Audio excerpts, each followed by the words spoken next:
Welcome, one and all, to the MJ in the House Party with Marty show, where we be rocking and rolling, strutting and strolling, slamming and jamming, moving and grooving, taking care of business and having good times from Austin to Boston and Maine to Spain and all points in between. Getting on that ass like white on rice, like spots on dice, like cold on ice. And right now, I would like to welcome my co-host, hypothetically the best co-host in the world, Savage. Why, thank you, Marty. Thank you. How you doing, buddy? I don't know. I'm trying to figure that part out. How's the mic going? Mic check, mic check. Mic check. Yeah, mic sounds clear. You look good. Room looks good. And I think we're all ready. Look how close. It's okay. That is to. It's good. People can hear you. No, people it's like want somebody to hear sticking something in my mouth. I don't know about that, but I know the people want to hear you loud and clear. They made it loud and clear that they want to hear your voice. Yeah, no, yeah. Well, last time was a different situation. I tried to explain it on my Facebook that, circumstantially, due to circumstances, we had to make do because it was kind of a makeshift. We had to make the studio. You did most of this work. Only thing that's really messed up, besides just being right in my mouth, this is right almost in my mouth. And when I look up, you put Shawn Michaels' Playgirl picture right there in the front, right there. I mean, if that towel falls off, I'm in trouble. I got to leave. It's funny that you mentioned that because we had a question. He said, "Hey, Marty, big fan, and I mean this. I know you ain't smoking again. And love, brother. Is that smoke? Zero. Not at all. Zero mile intent here. My question is, why do you have your former tag team partner, Shawn Michaels' Playgirl, displayed on your wall? That's a fan. I don't. And I told Mizzy, Savvy, you don't even want that, do you? Savage or Savvy? You call me, you're Marty Jannetty. You call me whatever you want. I love you. I ain't going to call you dickhead. But, okay. Well, thanks. Okay, but why'd you put Shawn's picture? Right. I mean, look, I could reach out and touch it. I mean, if you can't tell that was strategically placed. I already know that. I mean, it was strategic. The whole damn room of shit, but right here where I got to sit for an hour, every time I look up, there's Shawn's damn. The real question is, why was that sitting? The real question is, why was that sitting in your house for probably the last 25 years? Longer than that, I think. Because that's my brother, man, and he made it to the cover of a magazine. I can't help it. It was an LGBTQ magazine. But Playgirl, Playgirl. Okay, I don't think I've ever owned an issue of Playgirl, but Marty Jannetty does, and it's the one with Shawn Michaels. And so what? Like he said, that's his boy. So what? We get drunk. So what? We smoke weed. Okay, that's enough of that. It's okay. So I heard you want to talk about the barbershop like you never have before. Well, we're going to go in some depth, tell some things that I haven't told. And not that it was a big secret. It's just like, when you get asked questions, you answer it. Yeah. Sometimes you just tell them what they want to hear so you can get away quicker. Yeah. But which that's a New York thing, right? We did get a lot of questions about the barbershop big time over here. And, they want to know something, man. They want to know. Well, and I'm going to, I got my notes right here, y'all, just in case I forget something, which, man. could happen. These days, I forget a lot. You know what we got to do, bro? What we got to do? We ain't got to, but we should. I need more light. This is a dim-ass damn bulb. It's sort of like my brain. Dim. I'm coming back up in October, so we're going to be doing some upgrades to the studio. That's a long time. They got to see some sorry-ass production shows. Yeah, it's all right. It's okay. I think the lighting's pretty good. When we put a flashlight for now. Just hold a flashlight. Look right here, right behind this. I think the lighting is phenomenal in that room. It's actually the best lighting in your house. So I mean, let's just be honest about that right off the jump. It's probably the best lighting in your house. When I open the curtains, it gets bright. When I close them, when the lights on. I mean, lights are on, but if I open the curtains, it's like, yes, thank God. Listen, Savage will send down one of his assistants, and actually, we'll get you an LED light to put right in your face, since it's not bright enough. I got one of those, a little circle. Oh, thank you for telling me that. You have one? Yes, I ain't gonna do it now, but it clips on right here, and it's got this circle of light. See, you're right. Hypothetically, I am the best. And my girl Kara from New York up there, the Bronx, she sent me that. I think that was her. I hope I got that right. One of the girls was, asshole, I sent you that. Okay, yeah. It's okay. we're going to make that mistake again. It could happen any day, anytime, man. But the barbershop was a, epic segment, one of the most memorable segments. As a child, I remember it vividly. So Vividly? Mike, yeah, vividly. Can you spell that word? Probably Vividly. Why? Yeah, I don't know. You might be right. Mike Watford over here. He wants to know, did it go as planned? Okay, yeah. So let me do the whole backstory to it. Please do. All right. So now we're gonna get serious for a minute, y'all. I mean, you can click off if you don't want to be. A lot of people say that that fight, that was the reason that we did. We split up. There was one fight, and what I don't want to do is go back into the dark side and start yapping about Karen, that goofy girl. And a lot of people got mad at me for saying what I said, which, I mean, she's sitting there dogging me out. I'm not supposed to respond to it, So, she said 99% of what comes out of Marty's mouth isn't true. Well, she still beat me. 100% of what comes out of her mouth isn't true. She was talking about how she was sitting there for the fight. And Sean pushed me out the window, and I crawled back in the window and then beat him. Bitch lives in St. Louis. The fight was in Denver. She wasn't even there, the delusional girl. And so she's saying that crap, which that wasn't, she had heard the story. So she, she's mentally off now. I didn't know she was that bad. She was always a little lost lamb, but now that she's gotten older and got in, I don't know if she got into drugs. I mean, usually when your teeth are black and jagged at the bottom, that's what it means. And she's delusional. I mean, that's the best I can say. I mean, I still love her to death as a human being, as a person that I used to interact with when I was in St. Louis or anywhere within 100 miles of St. Louis. She would drive up. But she talked about a pill bottle on the floor. Marty was passed out, and Jimmy Snuka and Sean. None of that. That's none of that. Nothing. First of all, the boys know Jimmy wouldn't hang out with Sean. Jimmy didn't like Sean. He did in AWA days, but then he saw what Sean was about as far as for him, and he didn't like it. So he would hang out with me because we were close. But he didn't like Sean. So the boys were like, no, that ain't true.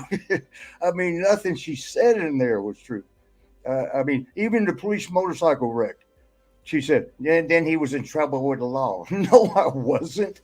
If it was a police motorcycle, I asked him to ride with him, and he gave me the whole motorcycle. So I was like, okay, shit, I'm on my own. And I rode it around and, decided to ride in the lobby of the hotel. Crashed right into the fountain. It was funny, Bam Bam Bigelow, God rest his soul, he's a biker. He was a biker. And he's looking at me, he's going, no, and he's pointing at the floor. And I'm thinking he's saying, no, don't come in here with a motorcycle in the lobby of the hotel in India, somewhere in India, Bangalore. I don't even know if that's in India. Might as well. And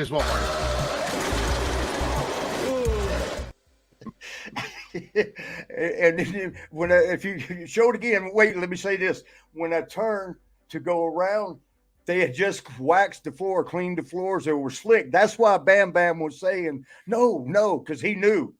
And if I show it again, you see I try to turn and it just skids straight. Yeah. It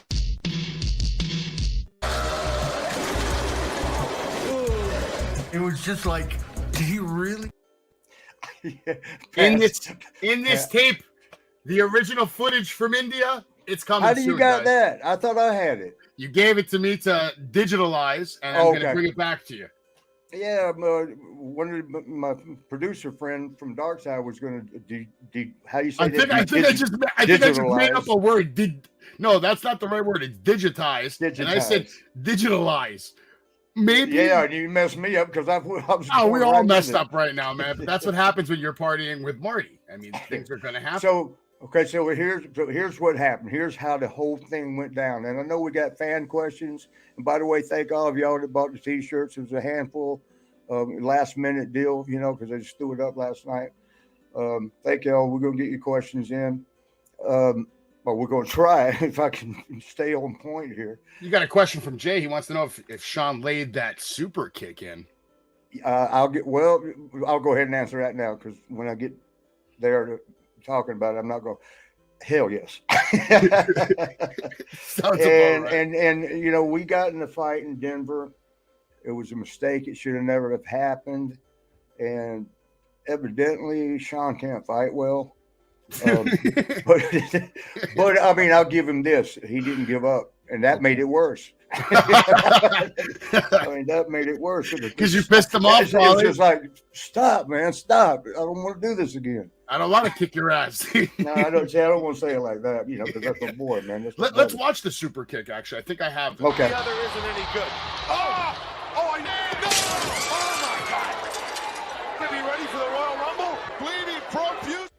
Good God. And you know, people ask how bad did it hurt getting thrown through the window. It didn't. He kicked me so hard, I didn't feel the window. I mean, he got me. He got me under. I actually raised up to my toes. Yeah, I think it's fair to say that was probably like the best super kick we've ever seen on television. Yeah, I wonder why. Yeah. Now, the thing about it, took it like a champ. That's why. I had no choice.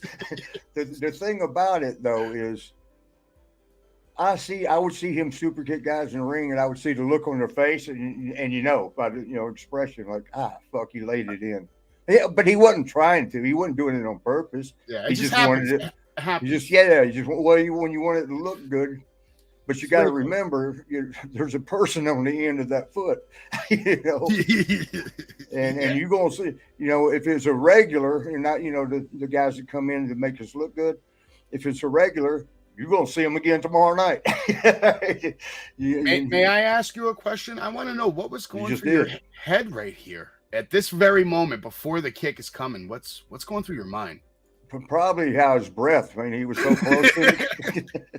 I mean, the look on my face. I mean, I'm trying to remember, but he was being a little smug and smart, like he is, you know. And I'm thinking, do I even want to hear this? At no point did I want to super kick him or punch him. I just wanted to get this straightened out. And you know, I mean, you could feel, man. You can feel vibes, and I felt vibes off of him, like. Nothing he's saying right now is truthful, you know, and you know, that was my brother for 7 years. He's still my brother now, and we had that little fallout. But he, it was a point where, well, let me do this. I'm gonna rant and rave. Well, I ain't gonna rant, but I'm not gonna rave. Isn't rave when you go to the clubs and do some ecstasy? They got the lights going and that rave music. Yeah, I did that for an old man. I did that, and it was pretty cool. Especially at the end of the night. I ain't going to tell you what happened. You can guess. But yeah, here's the whole deal, y'all. Please, because a lot of people think the fight was what led into the barbershop window and us splitting up and all that. It wasn't that. Here's what it was. All right, the fight happened because Sean was starting to get a little arrogant and a little cocky. He was always that way with the fans, and he started getting that way with me. After we started climbing the ladder, pretty much to as high as you're going to go as a tag team, and we were right there. You know, you're not going to break through, you know, and be top over in singles. Like Hogan was around. We're not going to be a tag team. Ain't going to be better than Hogan or Macho Man or Jake the Snake or Ultimate Warrior.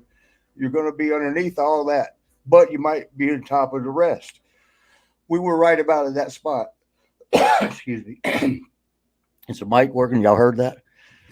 Yeah. I still feel weird about this big black thing right in my face. It's okay. You'll get used to it. I'm sure I'm sure it's not the first. It won't be the last. But what is the first? And it's not the first. I don't even like that. But you guys are like already champions in this video here. I'm assuming you're like this. That's I think that's either in Tennessee. Yeah, that was down in Tennessee for the Jarretts. You know, so by the way, Jarrett. You know, Jerry Jarrett died. Yeah, unfortunately. Yeah. Yeah, man. I feel bad for Jeff, man. I love Jeff to death. Me and him are boys. Good And family. we got some stories. Oh, I'm sure you do. I mean, some good ones. I believe it, man. Jeff, Very. very entertaining guy, Jeff Jarrett. Yes. Where do you think he learned that? They all learned it from you. Nah. Okay, so back on point. Where was point? You were supposed to throw Rhode Island in there. Well, we're talking about the barbershop window, and you were talking about Shawn Michaels laying it in, and you were getting into details about like what really happened and why it really came to be. Yeah, a lot of people think that the fight only happened because Shawn had started getting. He was always arrogant with the fans. A little cocky, arrogant. Is there a difference? Well, look at that face. I mean, yeah, he looks like an arrogant guy there. I mean, that's what he's going for. Is there a difference in arrogant and cocky, or are they one and the same? No, I think they can be the same. Maybe arrogant is a little worse. Okay. Cocky, maybe you're just a little confident. Which one are you? A narcissist. Oh gosh, you went a whole different level. Let's go whip your ass, man. But so anyway, that whole night happened because he had a problem the night before with his. Boy, I don't want to say too much, but someone he was in love with. That's too much already. Oh yeah. By the way, every time you say I shouldn't say too much, you pretty much just start saying it anyway. So I mean, at this point. I'm glad you put my brothers right there, Road Warrior, Hawk, and Animal. It's just man. Fucked up. Excuse my language, y'all. I'll take that back. You're good. But they're both gone, man. Yeah, they are, man. Unfortunately, that was my favorite tag team of all time, in my opinion. I'm sorry. I know the Rockers were awesome, but for me, Legion of Doom as a kid, I looked at those guys as guys that could beat up Hulk Hogan and Ultimate Warrior and Andre the Giant, one of the best compliments I ever got, you know who Tim Tebow is, right? Of course. The all-star, the Heisman Trophy winner of college football. He's a legend. Yes. He said that I was his favorite other than the Road Warriors. Other than the Road That's a hell of a compliment. But he didn't say the Rockers. He goes, you were my favorite. But you guys put on better matches than them. I don't know about that. I mean, because it was a different style. That's how I look at it, because no, it is a different style, but you guys were like, you could go in there with any tag team and put on a clinic, technical, savvy, flashy. Legion of Doom, we know we were going to get. Legion of Doom was just going to kick your ass. And that's what you want. That's what you go to. Yeah, exactly. But yeah, I love them, man. I mean, I have them right here. I'm looking at them, man. I feel like I just got high, and here they came out of the grave. They're up there, man. Why don't you get back down here? Look at this guy. Look at that blonde hair right here. So here we go. The fight shouldn't have happened, but it happened. I mean, it was his arrogance and cockiness. And I actually told him, don't start treating me like you do the fans. I actually told him that. And wow. He went ahead in front of Roddy Piper and did anyway. And I'm not going to get into all that. We're going to stay on point with the barbershop window. And he said some wrong things. And actually put his hands on me first. He actually pushed me. And that was it. Oh, but so nice. Yeah. Well, it didn't warrant all that shit to happen afterwards. And this is before the fight, right? He had shoved you. You had tried talking to him. You told him, don't come at me with this fan bullshit. Like, I'm not a fan. Don't treat me like you do the fans. And because he wasn't very good to him back then. And this is like what, year 7 of the Rockers? Midnight Rockers into the Rockers? About that, yeah. Okay. 6, maybe 6.5. Because after the fight, we went for another few months. Here's what led to the barbershop window. He tore his leg up, got a motorcycle. The boys always go through shit. They buy Halliburtons. One guy gets a Halliburton, another guy gets a Halliburton. All of them got to get Halliburtons. You know what that is, right? The little metal suitcase thing. Yeah. I'm sure you do. Cowboy boots. A couple of the guys get cowboy boots. All of them get cowboy boots. Yep. A couple of the guys get this, all of them get this, get that. Somebody gets a new Rolex. We all got to get a Rolex. Yeah, not as expensive as Ric Flair's, though. No, of course not. But so they went through a motorcycle phase, and here we go. Everybody's buying motorcycles. I'm so fucking cool. They don't even know how to drive the motherfucker. They don't know how to change gears. Sorry about the language, y'all. Marty. I mean, you're sitting here. I mean, I'm not even going to say anything. The video Speaks volumes. Yeah. All right, so he got hurt. But I didn't buy that motorcycle. That's true. That's I right. asked the policeman, "Hey, can I ride with you?" And he got off and just gave me the thing. At least you it's asked. on that India tape. So Shawn Michaels gets into a huge accident. Yeah, on his motorcycle. I told him, "Don't get a motorcycle, bro. No, you don't. When did you ride one? You just, I'll learn." No, man, they're dangerous. You know, Lex Luger bought his and then rode it off the lot and wrecked it right outside the lot. That's great. And it lost so much value. I mean, it's in front of the lot, but it's out in the road. So it just dropped value, like, you know, as soon as he drove it off the lot, it dropped $10,000 of value. Jesus Christ! Who would you say was the biggest biker in the history that you've rolled with? Like somebody that was like hardcore biker. Probably Bam Bam. Bam Bam. Okay, cool. Yeah, Bam Bam Bigelow. Wow, that's a big boy coming at you on a bike. Good God. Yeah, but a good brother. He ain't gonna come at you unless you come at him. Absolutely, I wouldn't want to be coming at him. So Shawn got hurt, and that's, you know. Yeah, it started slightly raining, which is when the road gets real slick. And I guess he was coming to a railroad track, and he had to stop. From what he told me, I mean, I wasn't there, but so he put his leg down. You know, the motorcycle started skidding a little bit, so he put his leg down, and it turned his leg and tore the ligaments, you know, in his knee, the tendons and crucia ligament, whatever the words are. So he was going to be out of it for a minute. Yeah, he was out of it for a minute, and that's where everything went south. Shane Douglas, who I love to death, but gets some stories wrong these days. We'll talk about that another time. No, I ain't talking bad of him. I love him to death. Loves. Let me put that S on it because love's a dangerous word. Yeah, he filled in for Shawn while Shawn was hurt, and it was kind of like, you know, we were like, I mean, how are we going to put on good shows? I mean, you got a rocker and a straight. He was one of the dynamic dudes, though, I think, with who was it with Steve Austin? Okay, yeah. Great work. The dynamic duo or no. I don't think it was Steve Austin. John Laurinaitis. John Laurinaitis, yeah. Johnny Ace. Yeah, Johnny Ace, yeah. And love him too, man. Loves him too. Loves them all, man, except for Paul Lee. He's doing okay. Yeah. Yeah, who'd he marry? He's doing okay. Yeah, you know who he married. You know who he married. Smart man. Yeah. You might want to do the same thing. Find one and put that ring on it, man. Okay, Beyonce. Let's go. Oh, man, imagine the headlines. Marty Jannetty steals Beyonce from Jay-Z. Yeah, because she wanted me to put a ring on it. Okay, man, we way off subject. Yeah, way off. Okay. All right, we're crashing over here. Shawn Michaels, though. Okay, so he tore his knee up, you know, with the motorcycle. I told him, don't. Our career. You know, you want to talk about me being a career crasher. He didn't listen. No, he didn't listen. He tore his knee out. So he was out for 6 weeks. He ended up being about 6, maybe 8 weeks. But, you know, could have been worse. Yeah. Oh, way worse. 6 weeks. I had to do SummerSlam by myself. SummerSlam, I don't know what number, but it was against Paul Roma and Hercules. Well, that's where he came out limping, and they acted like excuse my language. They messed him up with the chain. That must have been WrestleMania 7. What's that? SummerSlam. I think it was the year of WrestleMania 7, maybe. No, it was before that. Before that? Yeah, but it don't matter. That part don't matter. Yeah.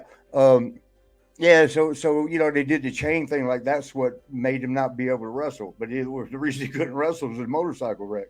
And so I had to do the match by myself. I thought he did pretty good. And, until Hercules gave me the club, man. Herc was sold for a monster, big, strong guy, and they were strong, both of them, him and Paul Roma. Oh, yeah. Wow, with that clothesline, he only like held it out and moved it a little bit. That's how strong his was. Wow. It almost knocked me out, man. You can see in the one in the match, like you could tell which one because I went straight back, fell back like you just chopped a tree down. Like a lot of those old guys did that. So when Shawn was in this picture right here at the barbershop, is this him a couple of weeks back, or is this okay? Like hold right on, away? Now I gotta get my specs. Yeah. I'll put the big screen on this. He's there. He's tearing the magazine on this day at the barbershop. Is like this him as soon as he came back, or was there a process, or Yeah, this How is was way he when later. he come back? This was way later. But here, let me do this. It was like this. He was out, so Shane Douglas, filled in, and at first we were all thinking like, their style, Shane's style, was way different than mine, and Sean, the rocker style. So we were like, oh boy, how's it going to look though? I mean, we're going to keep doing the tag matches, rather than me doing singles and shit. Excuse my language. And Emily, if it's okay with y'all out there in viewership land, if I do say a cuss word, I didn't mean it. Rather than saying sorry every time I do. But so anyway, what was I talking about?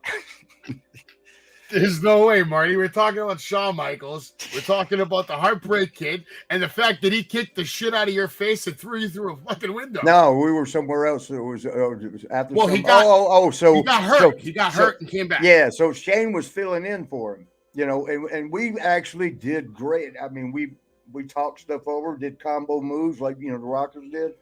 Shane was right there for all of it. It ended up working good. And I was thinking, if Sean never comes back, we're okay. I mean, I wasn't wishing that on him. No, but you got to prepare for the future because you don't know what's going to happen. You told this guy not to go get fucked up, and he went and got fucked up, and you don't know what's going to happen. And I mean, I wasn't goat mouthing him. I'm just, like you just said, I'm looking at the future, like. What if he don't make it back? I mean, I'll be over there at his house every day, having one of my girls rub his knees or something, But good friend. But the thing was, it was working, and I don't know if as an athlete, as a sports guy, when you're at the top level, if you get injured, you're watching who's your replacement. And you're seeing, you're hoping like, they're going to miss me. So if the replacement, no, they ain't missing you. Nobody was missing him, in other words, because we were doing good. And I don't know if that got to him a little bit, because I'm sure that bothered him a little bit. Yeah, and Sean will admit, he's got a touch of an ego. Back then, a little more than a touch. But, so that had to really upset him. Like, shit, I'm out of the picture and it don't matter, and that kind of, in a way, would just all tie in a little bit. It was what I felt at the end of the split, of the breakup, when Vince told us, okay, so before I go to Rhode Island. San Francisco. Yeah. We Shane and I, man, we got along. We like best buddies, man. I mean, instant. He's such a good guy. I mean, it makes me sad when I see him tell stories that aren't accurate. Hold on, before you go any further, we have a question from the fan, and he wants to know: is the barbershop the reason you guys broke up? You're supposed to do that before you asked the question. Because I thought the timing of this question would be okay. phenomenal. Go ahead. Is the barbershop the reason you guys broke up? From Karen Grudisher. Karen Grudisher. Karen, hey, is that Karen, the one that loves you? No. Would you marry that Karen? Maybe you guys are meant to be. I would make sure I got her the right supplements for her brain. All right, so wait, let's not get off the rails here. You were just about to tell us. What did Karen? Shane McMahon? What did that Karen? There's a lot of Karens in the world. Is the barbershop the reason you guys broke up? No, man, it got us close. Closer than ever. That felt good. I'm like, do it again. As like other Karen said. He pushed Marty out the window. I mean, I couldn't even believe she was saying that shit. We were on the 4th floor. Thank God he didn't throw you out of the 4th floor window. All right. Yeah, when she said he pushed Marty, he went out the hotel window, got up and crawled back in. Okay, I got up from the 4th fucking floor. She's obviously out of her mind. But and then she said, I walked up to Sean and said, "Think you can do it again?" Yeah. Okay. That's what you would do. Now, before we get back to Shane McMahon, Vince McMahon, you were telling us the whole work and everything. Did you beat Sean's ass after you recovered from the barbershop window backstage, of course? And that's from Jim Nuzzo, your That's Brooklyn my boy. Yeah. Hey, what's up, Jimbo? Did Vince have to come break up the fight? Did Shane have to like keep you guys apart? Was there like instant beef? No, see where people, whoever came up with the fight backstage, which I think was Shane, my boy Shane Douglas. Shane was doing an interview, and I'm watching it, right? And he's talking about, and Marty came in and just started kicking the shit out of Sean, and he's like looking at it, his body language, looking at it like he's seeing in his mind. Yeah. And Marty was pounding the shit out of him and threw him over here and he threw him over there. And I'm watching like, that never happened. What are you talking about, Shane? That kind of makes sense. Maybe that's why Sean didn't put him over for the IC title when he got the chance. Yeah, that I don't know. There was a weird thing going on there. Him and Scott Hall. I don't know why they didn't like Shane. Yeah, they definitely didn't like Shane at all, and it's messed up because Shane was a good worker. Scott started, and Scott. I mean, I love Scott to death. Rest even in though peace, we had Scott. that incident where he kicked my ass while I was asleep. Oh, I didn't know about that. Tell me about that. Scott Hall kicked your ass. Let's get this clear on the mic. Scott Hall kicked your ass while you were asleep. Please, this was back in Kansas City days. Tell me this story.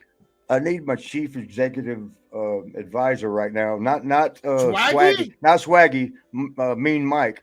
Mike in the house. Yeah, I need him because he was there in Kansas City days, man. We started out together, and in fact, he suggested a segment about the whole Kansas City thing way back then, and it is interesting. But so anyway, and he would know this. He could confirm this. A lot of the guys. Well, most of them are dead now. Shit. The thing about getting old, you start being alone more because everybody's dying.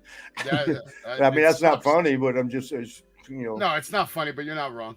Not at all. I know I'm not. I'm seeing it daily. Yeah. By the way, Terry Funk and Bray Wyatt. I mean, just recent. What, last week? Two more. There we go, right there. Now I'm gonna cry, man. I had it ready. I didn't want to bring it up, but you bring it up. I thought it would be appropriate. Unfortunately, Bray Wyatt passed away from a heart attack. Terry Funk also passed away. Bob Barker passed away, all in the same week. I had to shut down last week on Thursday, Friday. I couldn't watch wrestling. I couldn't talk about wrestling. I was very upset about Bray's passing, man. And my respects and my prayers go out to his family. Yes.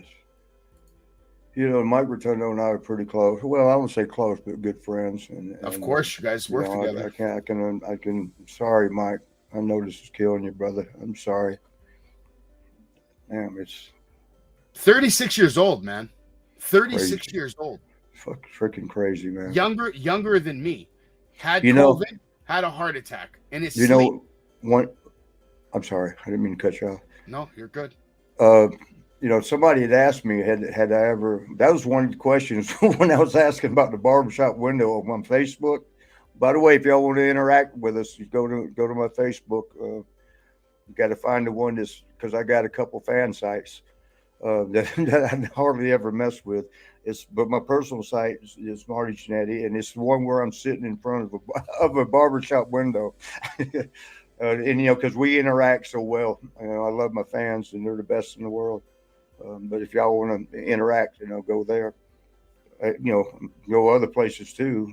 It's certainly not hell. They can also email the Party With Marty podcast at gmail.com with their questions. Yes. Feel free to send us videos too. Yeah. We'll put good stuff up here.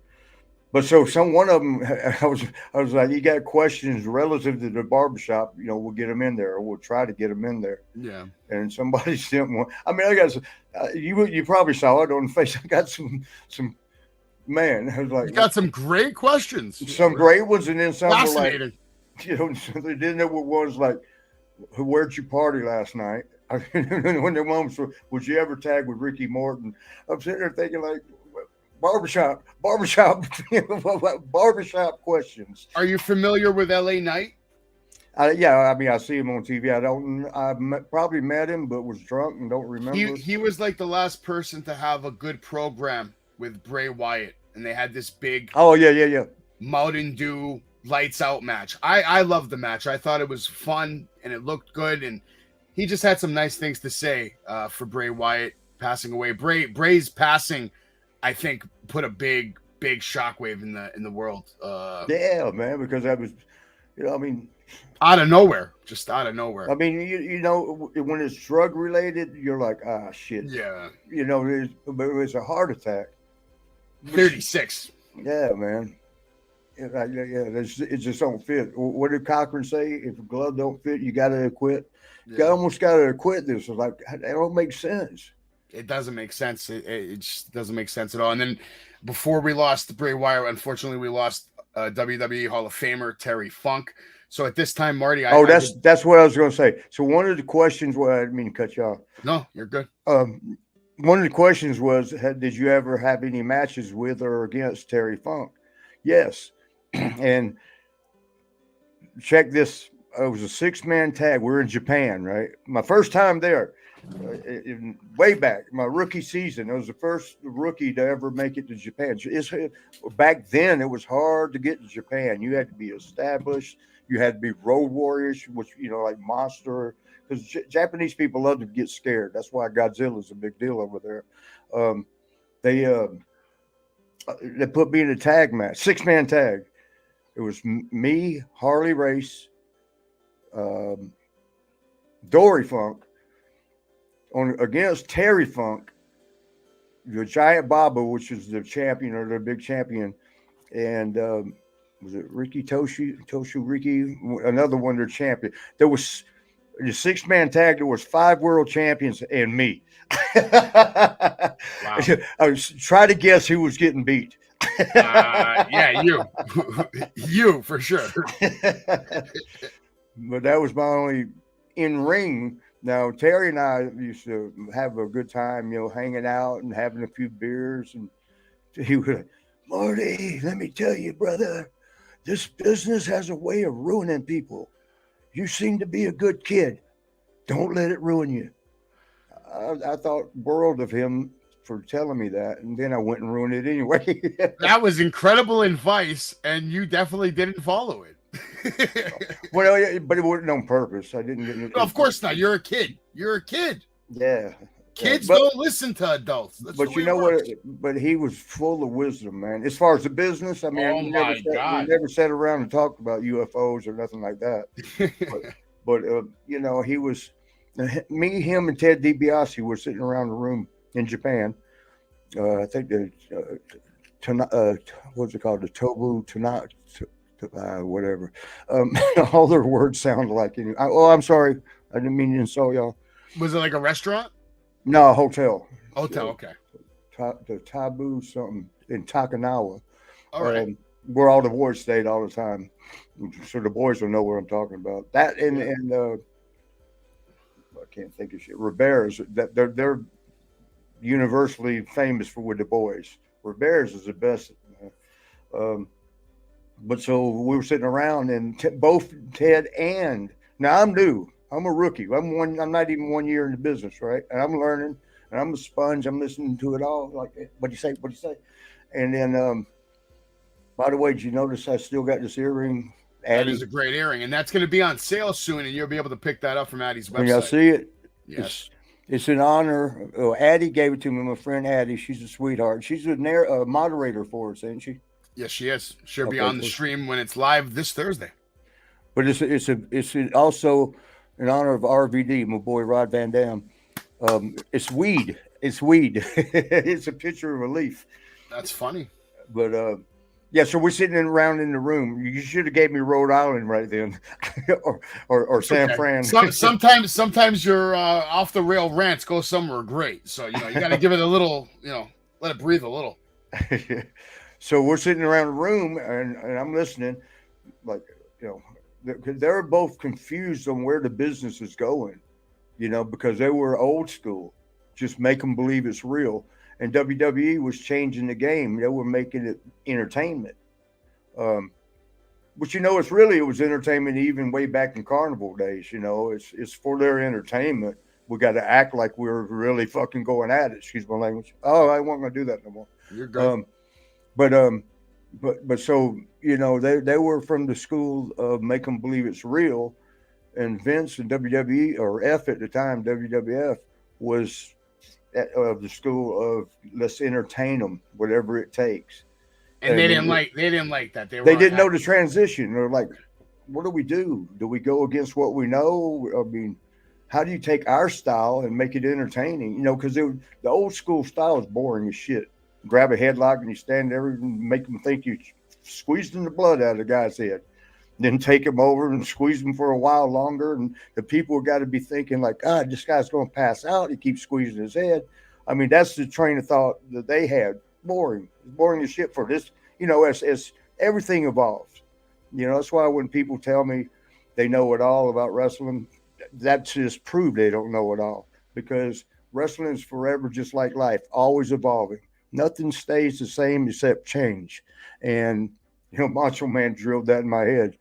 But so, they didn't know how to make the transition from their style. How are we going to be entertaining? Because they did the old school stuff: headlock, arm drag, hip toss, slam, splash, back. Now what? Because the guys are starting to do backflips and jumping all off kinds of shit. Yeah. And so they're it's entertainment. I mean, and they would question, I remember Chief Strongbow, he who I love to death, Jay Strongbow, Chief Jay Strongbow. He would always get on to Sean for doing backflips. He goes, "Hey, you're in a bar fight. Are you going to do a backflip off the damn bar?" and Sean said, "But I'm not in the bar. I'm in the ring." Yeah, he's not wrong. He's not wrong. I thought Terry Funk's old matches, because I used to watch. Oh man, he had some. I mean, in my 20s, 30s, when YouTube first started being a thing, Marty, all these matches that I've never seen before are now online. So every night I would watch like an old Terry Funk match that I never watched before. Boy, he's had some intense back from them days. He was him and Jerry Briscoe. Anybody back then, he would tear the house down. Yeah, I mean, they would do arm. I mean, one that stood out to me was him and Jerry Briscoe were doing arm wrestling with a knife on each end. It's like whoever's losing, it goes to a knife. And oh my God, they made it like you go, oh no, how are they going to do this? I mean, and when you don't know it's a work, you're actually thinking somebody's about to get sliced up. Oh no, and then they went back and forth. You don't know who's about to get stabbed in the arm, and then one of them gets up. I think Terry jumps up and punches him in the face, and so they're out of it. But I mean, gosh, it was so intense, and boy, man, I mean, for the old school, slow school style, they made it interesting. Those did, there was just very few that could do that. Terry Funk will never be forgotten. Cody Rhodes had some nice words for him. Yeah, and sad week. And Terry adapted though. He we were sitting in a hotel trying to figure out how they were. I'm listening to it and I'm thinking, where do I fit in here? I mean, where am I? I'm not the old school or the new school. I'm just learning. How do I use this? You want to take the information and use it the best you can. But so yeah, Terry, he adapted by doing what the new school guys were doing. I saw him get up. What did he do? He did a backflip. Oh, what's that one where you get up on the top rope and do was it moonsault? Yeah. Terry Funk did that. Oh yeah, he probably invented it. About 50 years when he was at ECW. He got up. I'm watching him like, what's he doing? Holy shit! He's trying to create that holy shit moment. And he did. I mean, with me, I'm like, holy shit! Marty, look at that. He made you pop. So imagine what he did to the fans around the world. Because I'll say it right here on the record. Without Terry Funk, ECW doesn't get off the ground. Yeah, man. I mean, because he was like the heart and soul, because he was old school with all the new guys, and he'd come in. He bring everybody in, man. All the boys were like, I want to work with Terry Funk. I'm going down there. Yeah, man. He was a good time. It was a good time. Unfortunately, we did lose one more person last week as well. We lost Bob Barker. When did he wrestle?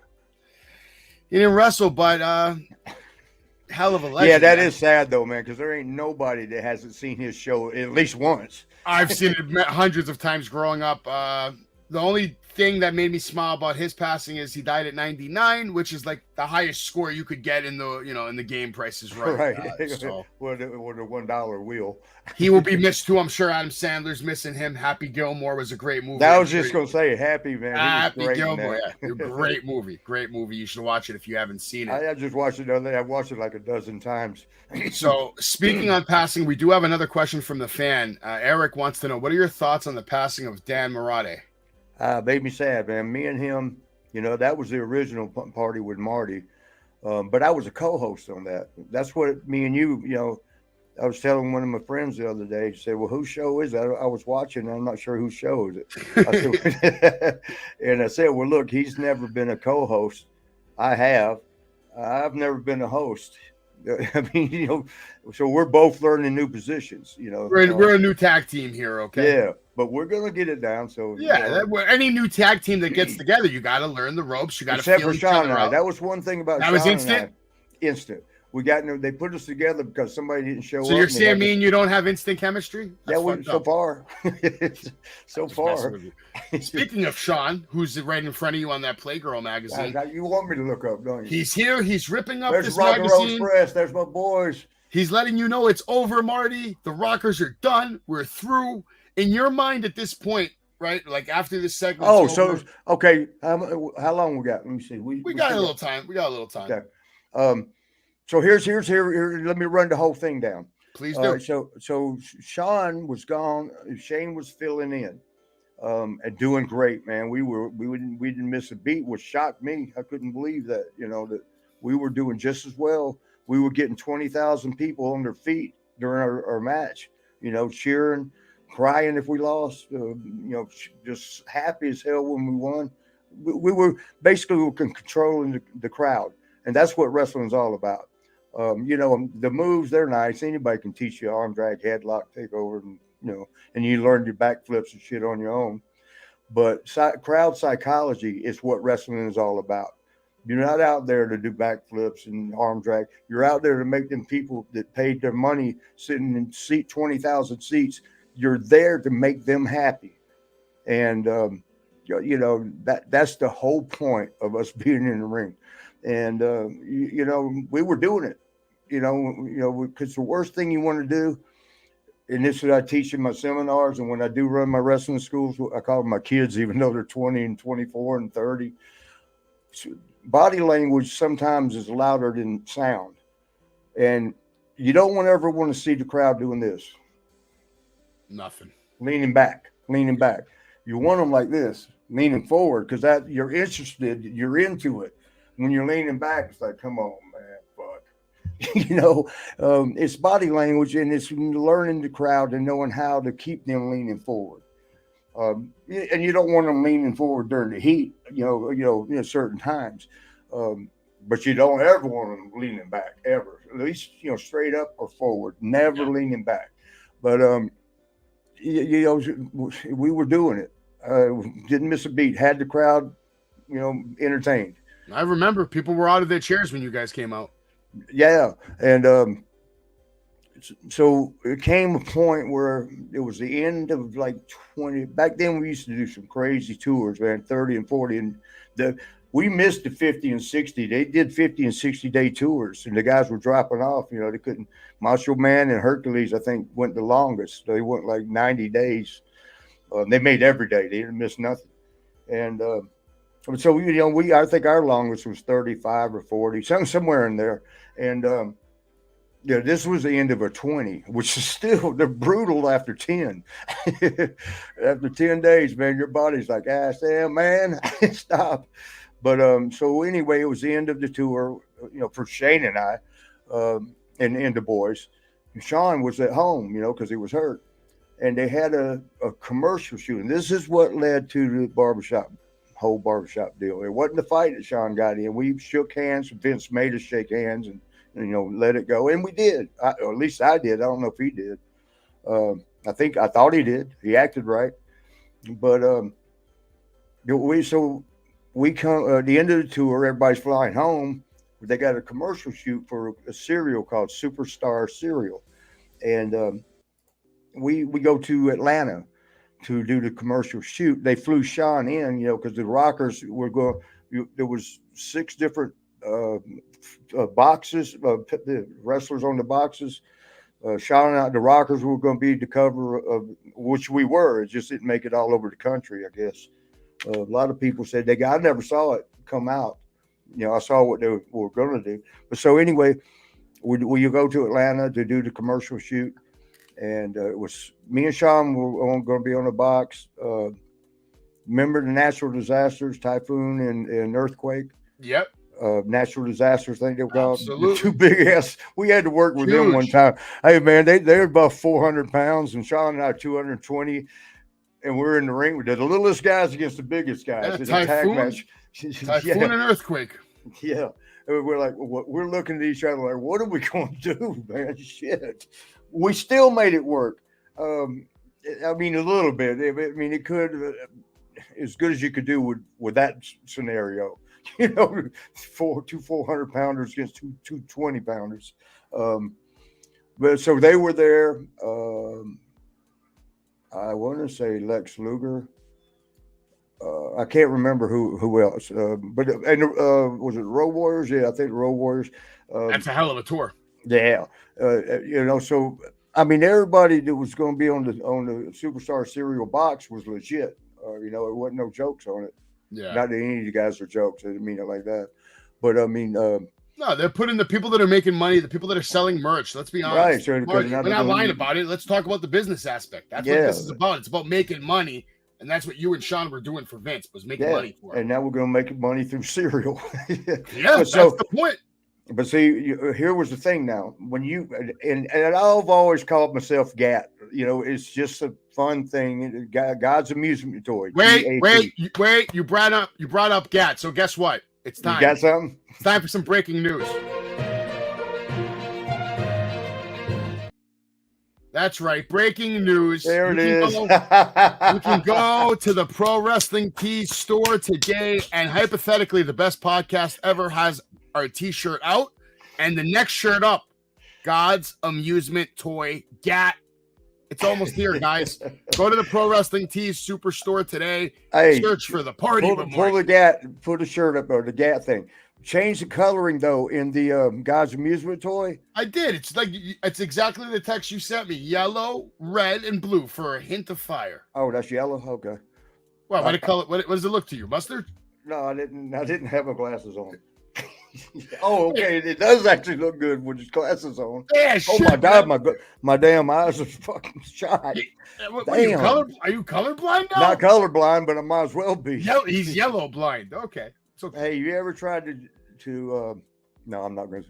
Now you. But anyway, yeah, that looks good, man. You told me you were in the yard earlier. Letting the mosquitoes feed off you for a little bit. Yeah, I was feeding the mosquitoes. Yeah, because they're so bad here. Find any mushrooms out there? Do mushrooms grow in Georgia? I wouldn't be here now. That's a true story. All right, so you were talking about Sean. You were talking about all the drama. You guys had a long history together. Okay, so here's the thing, and Sean was absolutely the opposite of GAT. He's God's, the best guy in the world. He can step in shit and come out smelling like a rose. He's God's golden boy. Golden boy there. He's Mr. WrestleMania. He's the Oscar De La Hoya of professional wrestling. It don't make sense. I mean, I'm as nice as can be, unless I've been drinking Jack Daniels. I'm nice as I can be to everybody. I mean, every fan I ever meet. Everybody. And Sean's just the opposite. And he's the golden boy, and I'm the GAT. What the hell sense does that make? The story, it was on A&E's biography, for Shawn Michaels. The story's on there. When we first started in AWA as the Midnight Rockers, I was there already in singles, and they brought him in to tag with me. And in Vegas is where we filmed, and we're at a casino. We're in the casino. Showboat Casino is where we filmed all the time. And so I'm playing the slot machine. Me and Kurt Hennig, God rest his soul. That's my favorite brother, man. That's the one that when I got that phone call, I broke down. Yeah, I can imagine. And I'm about to now. Oh. So me and Kurt are running around playing the slots, playing craps, but we're going to hit the slots because the Now, I'm not going to say her name to get her in any trouble, but the owner or the manager, she was running the casino. She came and told us, she goes, if you're going to play anything, play the slots by the doors because they're set to hit more. Because they want, when people come in, they want to hear that ching, ching, ching, ching, we're dropping the money down. And when they're leaving, they want them to hear it like, one more chance to get them to come back. So that's what we did. We went and played the slots closest to the door. And we were staying even because in slots, you're going to lose money fast. We're staying even and then getting a little up and then back to even, never down. And so played for a couple of hours. And then Sean got there. His flight came in later. He comes up and he's looking for, he sees me over there playing. He comes up, what's going on? We hug up and all that. And he wants to see the outfits. He has not seen the rocker outfits yet. He's, what are we wearing? Let me go see what we're wearing. So told Kurt, so I'm going to run up to the room. Kurt was on like, how they're across from each other. He's around the side playing over there. Like he stayed on the one machine. I stayed on the one machine forever because you're bound to hit something good the longer you play. Yeah. And so we went upstairs and she had the outfits. This is when we was wearing animal print, like the black and white. I guess you could say tiger print, black and white tiger. It was laid out, the leggings, the wristlets, the whole nine. Yeah, everything.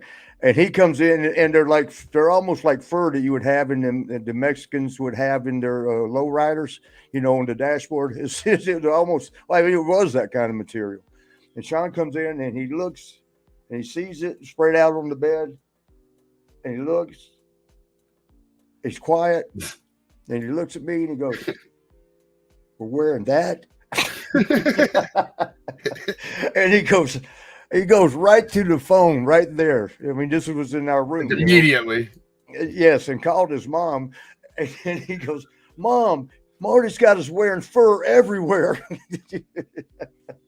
When he'd get upset, he'd call his mom, man. It's okay. Mama's boy. That's okay. Nothing wrong with that. No, but nothing wrong with let that. me ask you this though. What if how you gonna be a pro wrestler and you gotta call mom to see if it's okay? He loves his mama. Leave him alone. He loves his mama. It's okay. No problem. HBK loves his mama. But I want to ask you a question. Okay, go ahead. What if back then you were the one that went up to Vince and said, I want to further my career.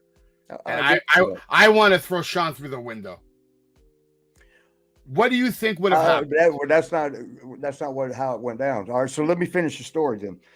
So with Sean, we did a commercial. Our first commercial was for you remember the little action figures? Of course. Some people call them dolls. They're not dolls. They're not dolls. They're action figures. God damn it. Yeah, and so our little action figures, the first ones, we're doing a commercial shoot, and SAG, which is Screen Actors Guild, you can get 3 words in for free. After 3 words, you got to pay. You got to join the union, which I think back then it was $1,200 a year. That's a big crock of crap, but whatever. Yeah. Well, here's Sean's lines, and here's my lines. Let's go. It's time to rock. It's something. He had 3 words. Those are 4 words. No, that was me. Because if you look at the commercial, the dolls right there, Roddy Piper's in the background. Dolls right there was like, it's time to rock. It's time to rock. 4 words. So you had to pay for 1 word? Right. And Sean says, and roll. 2 words. God. So he didn't have to pay for you. So with the casino, what happened after all the first shit, when we go back down, he don't know how to do anything, and he's never been in a casino. And I was telling him, went right back to my machine. Kurt's still on his. And I said, you just put quarters in there. If you put 1 in, you win less. 2, you win a little more. 3, you win the maximum. And then if you hit 777s with 3, you're going to win a lot. He's like, okay, I got it. And he's putting the quarters in. I went around Kurt, see how Kurt's doing.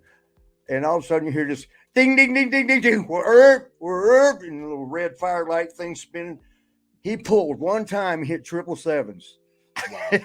Wow. And he'll tell you about it. He did it on A&E. He goes, yeah, I won $1,500 off 3 quarters.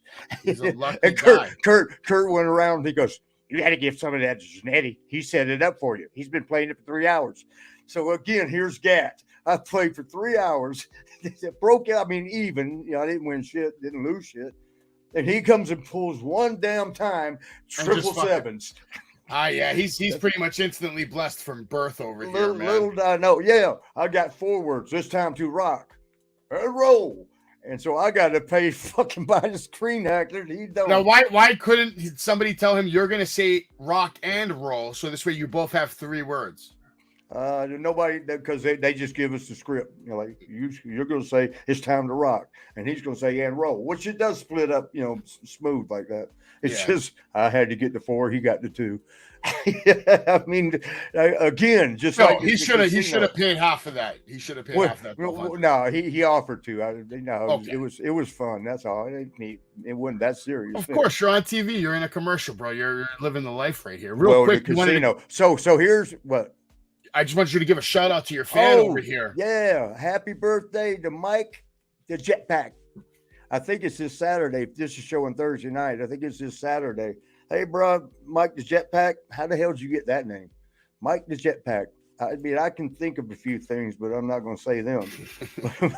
But so look, man, I don't know how old you are. I didn't find that out. But you're catching up with me because I done got to a point now. I'm starting to come back down in age, and you're still going up. So we're going to meet in the middle somewhere. But happy birthday, my brother! I hope it's your best ever. All right. Nice. Okay. So go on. Continue what you were talking about. I don't remember what it was. What do you don't remember? So now at the cereal, even Sean, he's already got his 2 words or 3. With the cereal, I don't even remember what the hell we said about the cereal. Hey, eat me or something, something like that. I don't know what we said, but we had to sign the screen actor the contract. Sign the thing to join the union. But here's what they did that was wrong. You don't in the wrestling world, you would know not to do this. They put a stack of papers down. That was all of us. It was there. There was, like I said, 6 different cereal boxes, and 3 of them were tag teams. So, there's what, I can't do math right now. 3 tag teams. 6 times 7 divided by 36,000. 6 and then 7, 8, 9 pieces of paper there. And they said, find yours and sign it. Okay, well, that means we get to see what everybody's getting paid. That's a no-no. You don't do that. That was a blunder on the damn SAG people's thing. So we're going looking for ours. And Sean's saying 10,000. Oh, God, man, we're going to get good. 10,000. Everybody was getting 10,000. I shouldn't be telling the exact numbers, but it was so long ago, it don't matter. Yeah. Then we got ours, 5,000 each. Ouch. And Sean's like, let me backstory that. We had just had a meeting with Vince a couple weeks prior. And we asked him, what can we do? We're tired of riding the middle rail of pay. What can we do? This is a meeting we had with Vince. We called it. And Vince, he would listen. This looks shitty, don't it? I should have put it. It's supposed to be there. No, I should have put it under. Rhode Island is not a good place. Okay, so Sean looks at me and he goes, "Oh, wait." So we told Vince in the meeting that we called with him, and he was very nice. I love Vince to death. People talk shit about it, but he's always been good to me. I love Vince. I look at him as like a father figure. Yeah, man, that man's brilliant. Probably knows more about wrestling than any human on the planet. Since he was a baby, he was learning, just like Shane McMahon is now, and who I love to death too, and got a couple stories because we hung out a bit. Let's save that for another episode. Rhode Island. Gotta get back to the barbershop. San Fran. Okay, so we had the meeting with Vince. We asked him like, "Hey, we don't want nothing for free," and pretty much me doing the talking because Sean. Later on, he started taking care of himself, but he didn't know what to say and stuff. Yeah, he wasn't used to the backstage politics as of yet. No, and so he learned a lot from me when I would play the game. But this wasn't really playing the game. I know where it is, but it was the way you do it and the correct way. There's other ways, but I wasn't going that route. So I told Vince, I said, we want to do whatever it takes. Not that, whatever it takes to move up the ladder, at least in pay. If you don't think we're good enough to move us up the ladder on the card, what can we do? We'll do more work. We'll work harder, but we want more pay. And he stuck his hand out and said, "You just got it." I like that. Shook her hand. But it's not. I heard that from him before, and we'll get to that because it's pertaining to the barbershop. Did I say pertaining? Man, good word. You got me fucking saying words I don't say every day. That's but good. We had that meeting with him about more pay, right? And we'll work harder. Don't give it to us. We'll work harder. What can we do? Yeah. And so here's the chance, right? Everybody's getting $10,000, and we're getting $5,000. Crazy. And Sean says, we're only getting $5,000. Everybody's getting $10,000. Oh, it's because we're a tag team. I said, no, man, Road Warriors are a tag team. They're getting 10. Or Natural Disasters are a tag team. They're getting 10. No, we're getting fucked again. Wow. And he goes, oh, that's right. I mean, he wasn't even good at math. He thought okay, you forgot they're a tag team too. So he's like, fuck this shit, man. Fuck, we just had this meeting with it. Fuck it. Let's quit. I want to quit. Wow.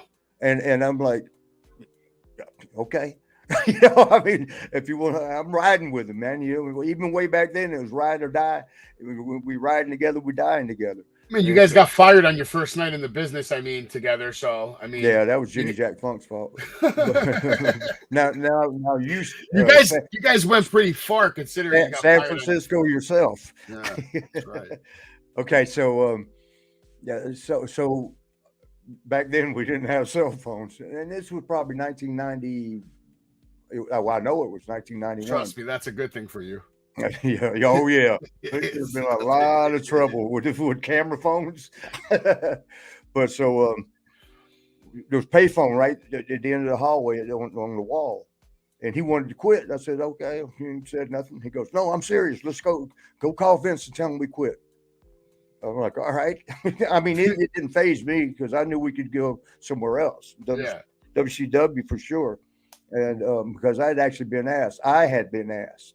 And I'm not going to say who even now because, stir up more shit. But shit. That's the point. Stir it up. And I got bigger fish to fry, bro. But so I went right to the payphone called WWF at the time, WWF. They'll tell Vince we were quitting. And, get Pat Patterson gets on the phone.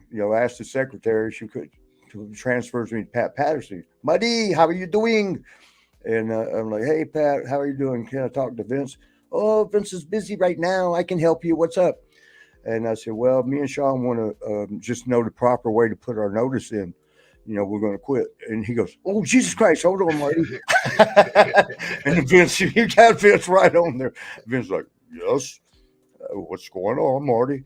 I'm like, hey, Vince, what's the proper way to give because you had to give a 90-day notice, and oh, that's great. I was like, do we write it out or do we verbalize it? I mean, how do we give our notice? I know it's 90 days. I said, well, how do we, what's the proper way? We want to do this correctly. Well, what's the problem? I said, nah, we've already talked about it. No more talking. I just want to know how, what's the right way to quit. We're not going to do this no more. We already had the conversation with you. He should have, and I'm sure he did, picked up on it. It could have all been a setup on me because that's been questioned before. But so he's like, well, let me look here. You can hear pages flipping, where he's looking through his book. He goes, and Survivor Series was in 3 weeks. He goes, you guys are in Survivor Series in 3 weeks. Y'all can finish up there. And I'm like, oh, man, because the reason to make it 90 days is they beat you down for 90 days. So therefore, your value ain't that much when you go to another company, which at that time would have been WCW. So for him saying we can finish up in 3 weeks, that's a blessing because the Survivor Series, they don't, you get beat there. What does it matter? It's a shit show anyway. Compared to the other pay-per-views. That's back when it was just 4: Royal Rumble, WrestleMania, Survivor Series, and what was the other one? SummerSlam. Yeah, I missed that one, didn't I? So I was sitting there, and Sean's right here. I'm trying to stay in the frame. He's right here, right next to me. He's hearing, and I'm saying, "Oh, thank you so much, Vince. I'm a blessing. We're not getting beat down for 90 days. We get to Survivor Series in 3 weeks, and it's over." And the only the Survivor Series is the only TV taping where everybody's going to see you get beat. The rest were house shows. Nobody's going to see that. Yeah, that is a blessing. Yeah. And Sean heard me thanking him, and when I hung up, he goes, "Let me get some ear here. How's your ear itch? With these damn things on for now." So I forgot what I was saying. Shawn Michaels. Oh, he's right there, and he goes, "What'd he say? What'd he say?" He's like a little puppy dog. "What'd he say? What'd he say?" I said, "You ain't gonna believe this, bro." He goes, What? He goes, "He's gonna let us finish up at Survivor Series." And he goes, here's his facial expression. He was disappointed. And I'm looking at him, and it took me a minute to realize. I'm like, "Did you hear me?" He goes, "He's gonna fucking let us quit." And I said, "That's what you wanted. You standing right here." Said. Yeah, you're standing right here. Didn't you hear me tell him we're gonna quit? What choice did he have? And he goes, "But he's fucking gonna let us." I'm like, and now I'm sitting there thinking, "Oh boy." Right. Just slapped him or kicked him right in the face right then and there. Well, so here's what happens. He's walking off in delirious land, just he's going to let us quit. No, he's not letting us quit. We told him we're quitting. Yeah. So, I mean, it ain't like he can say no. But, I guess it was me, saying thank you that he thought he must have thought he said, "Oh, I'm going to give y'all $500,000 to stay," or something like that. But, so we fly home, commercial shoot's over. I was living in Orlando. He was living in Tampa at the time.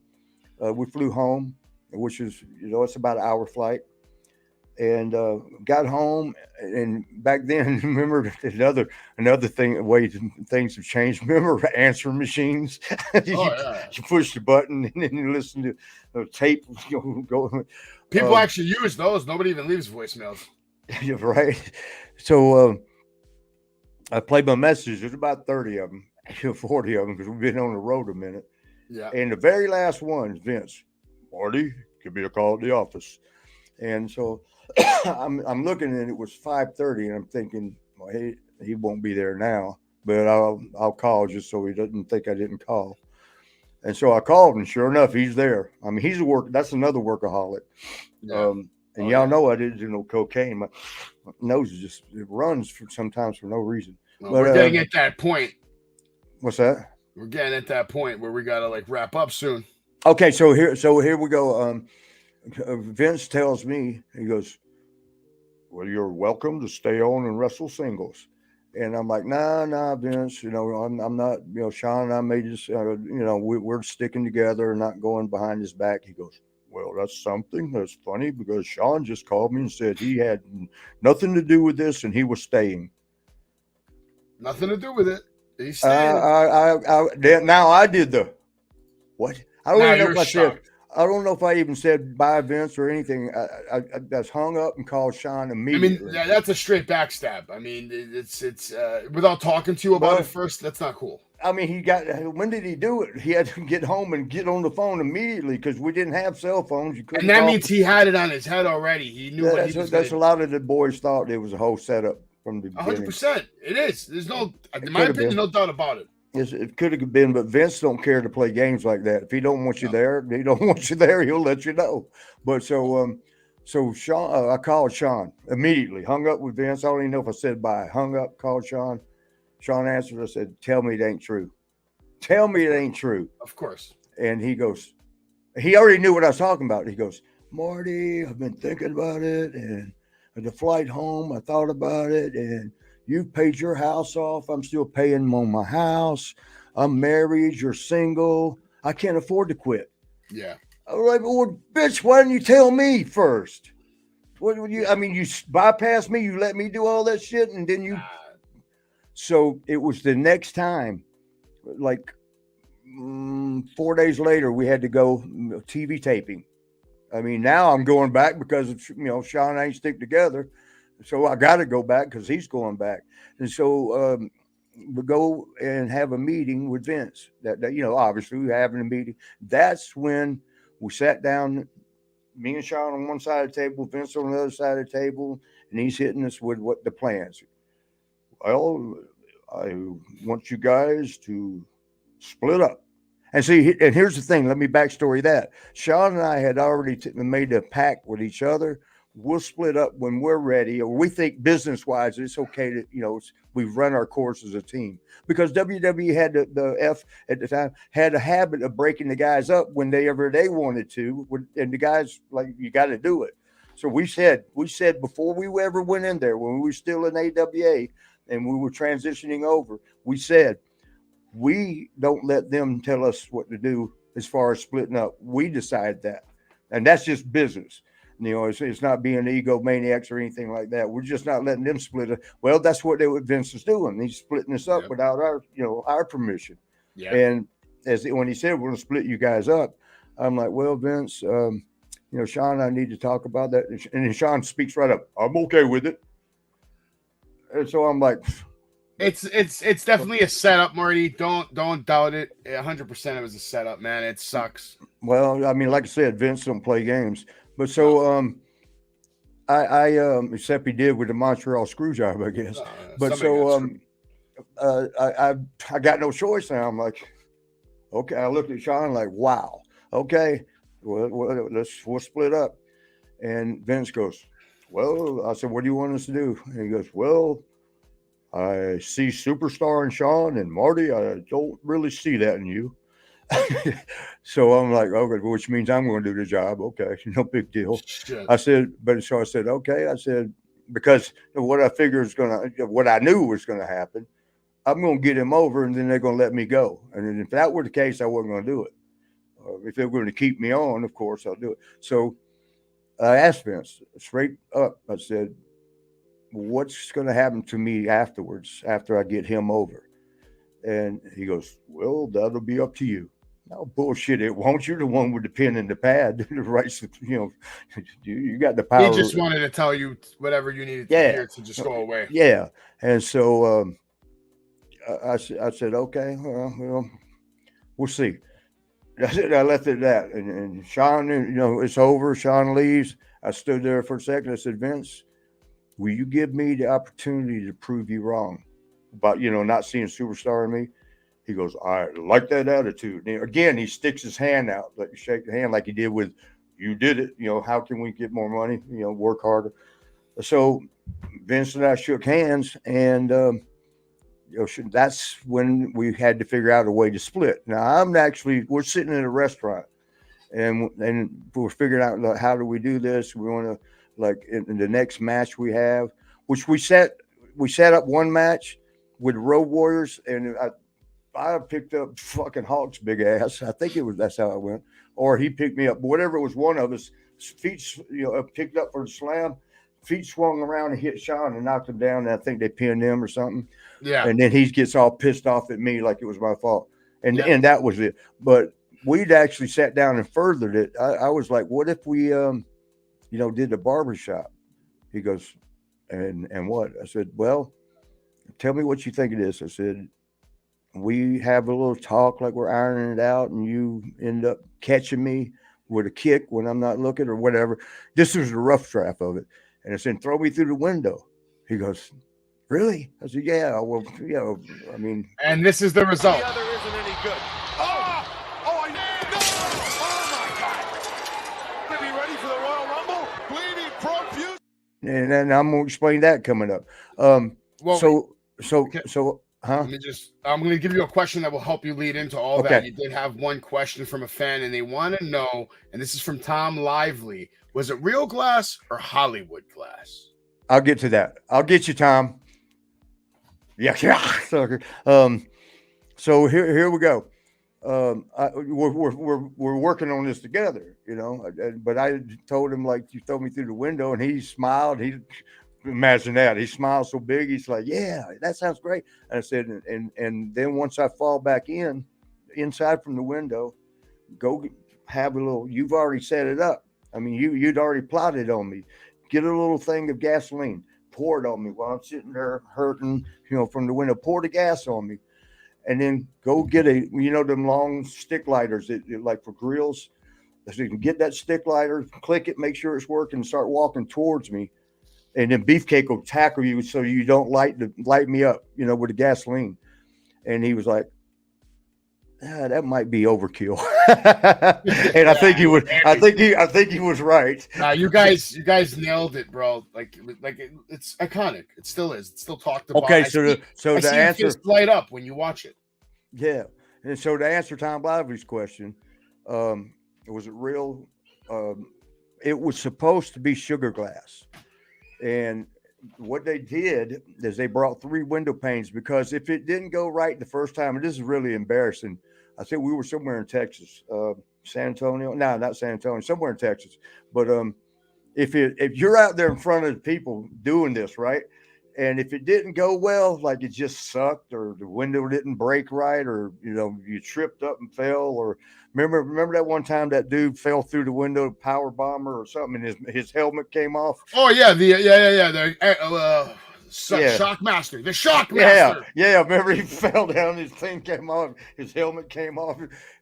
In case of something like that, they had extra window panes. 2 of them were sugar glass, but the one was the real thing. And so we did the segment there, which you showed twice or 3 times, and we is that better sound now? After the whole show, I learned you can move these things. Yes, but so I'm going in the back, and I got a little blood in it, which is surprising because sugar glasses you can eat it. Don't cut. Yeah. And I got some blood, but it didn't matter. It went, I wasn't hurt and nothing, no big deal. I was surprised about the blood. I'm like, what the fuck? Sugar glass cut? How do you get cut on sugar glass? Gat. But so Marty will find a way. Yeah. So I go to the back, and when one of his production dudes comes over, and he's looking at, the blood. It wasn't bad, but it was starting to, run all down my face. And he's like, "Are you okay? Are you okay?" I'm like, "Yeah, man." Shit. Yeah. He goes, "Oh, thank God." He goes, "Oh, I'm so sorry, man. We made a mistake. I'm so sorry. Please don't tell on me." I'm like, "What are you talking about?" And he goes, "Well, they had 3 window panes. 2 of them were sugar glass. One was the one that's regular, and it's all the time." He goes, "But they didn't mark them." Idiots. And he said they were so scared they didn't know what to do. They said, "We got 2 out of 3 chances to get the right one." Oh boy. Well, Gat. Which one do you think they got? Damn. That was the real glass. It was supposed to be sugar glass. They didn't mark the window, so they didn't know. They took a chance because they were scared for their job, even though it might cut my head off. We got so lucky. Hey, show that again. I'm gonna, because when I watched it, there's a jagged the kick down to a point. If that sumbitch would have dropped while I was laying through the window, there'd have been. The other isn't any good. Oh my God! Are we ready for the Royal Rumble? Bleeding. You could have got murdered right there. Good God. Yeah. Well, luckily for you, Sean hit you with a donkey punch to the face, basically, and set you up to not feel any pain when you went through the window. Yeah, when he gave me that super kick, he got me back for what happened in Denver. That Karen laid it in, man. He laid it in. That's a lot of knowledge for the Barbershop. I was kind of glad because it went through a real window and didn't even feel the shit.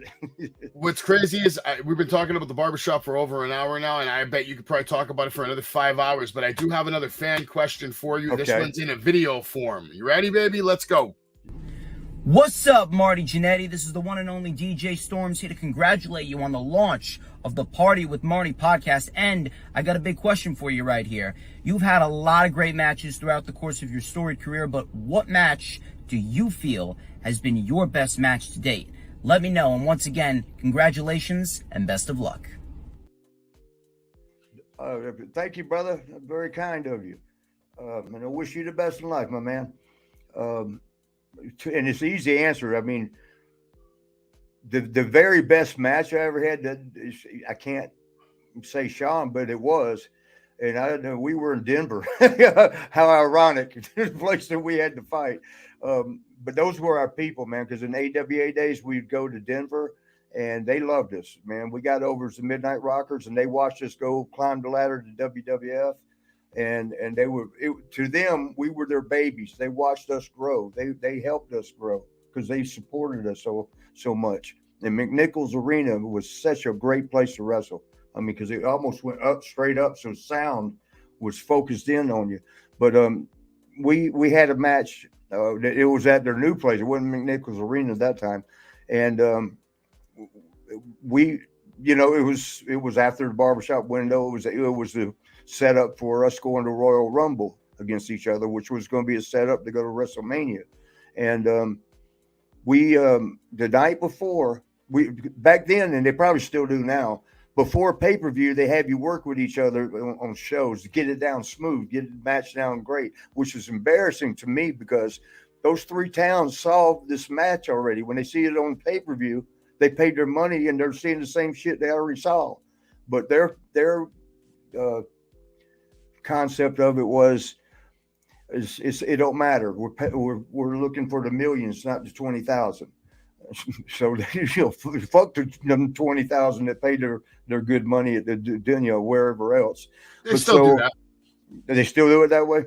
They still do that. Yeah, and it hasn't hurt nothing. Hell, the damn WrestleManias are 2 days now. If anything, there's more wrestling than there's ever been. That was DJ Storms. He's going to be a good friend of the show. He can't wait to meet you at 90s Con. We have one more final fan question that I want to get across. Oh, hold on, I didn't answer him though. So now, and I'll do it fast. I'll try to go fast speed. So Sean and I had a match, and it was 20 minutes long, but we did a jump start, and it was, I like this version of Marty.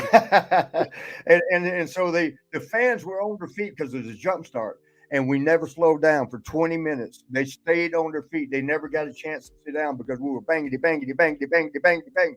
20 minutes, and there is thin air in Denver, but it never had affected us. We always thought this story about Mile High City thin air. It didn't never do shit to us till that match. we got the 15-minute mark.